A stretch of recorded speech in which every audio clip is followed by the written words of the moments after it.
ወገኖቼ ነፍስን የሰጠ መብልን አይሰጥም? ቁርበትን የተከለ ሰውነትን የፈጠረ ልብስን ይነፍጋልን? እግዚአብሔር ለሚበልጠው ከታመነልህ በሚያንሰው ነገር መጠርጠር ይገባሃልን? ፍጠረኝ ሳትለው ፈጥሮሃል። ካለመኖር ወደ መኖር አምጥቶሃል። ያላሰብከውን ነገር አምጥቶ ሰጥቶሃል። በጸጋ አክብሮሃል። ታዲያ እፍኝ ጥሬ ኩባያ ውሃ እኔንና አንተን ይነፍገናል? ለዚህ እኮ ነው አይበልጥም ወይ ይላል።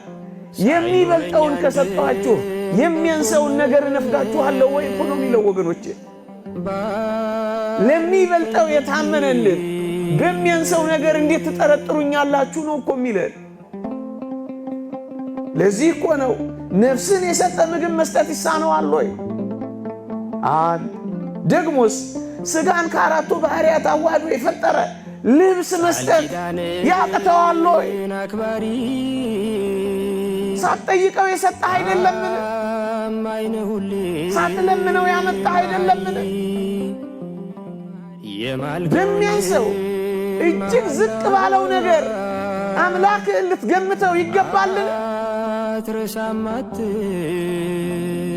ደግሞስ ሥጋን አስነስቶ ነፍስን አዋህዶ ኋላ በመንግሥተ ሰማያት እጅግ መንፈሳዊ ሕይወትንና ምግብን የሚሰጠን አሁን በምድራዊ ነገር እሱ ይጠረጠራልን? በሚበልጠው ታምኖልሃል። በሚያንሰው ነገር ለምን ትጨነቃለህ? ደግሞስ ሥጋውን የቆረሰልህ ደሙን ያፈሰሰልህ ራሱን የሰጠልህ ከዚያ ወዲያ ያለውን ነገር እንዴት ይነፍገኛል ብለህ ታስባለህ? ከሰማይ የወረደው ለአንተ ነው። መስቀል ላይ የቆመው ለእኛ ነው።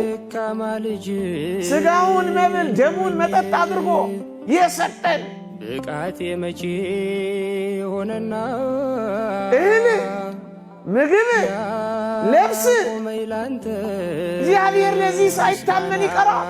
ለዚህ ነው አትጨነቁ የሚለን። የሚበልጠውን ከሰጠው ግድ የለም በሚያንሰው ነገር አትጠርጥረኝ ታመነኝ የሚለን እኮ ለዚህ ነው ወገኖቼ።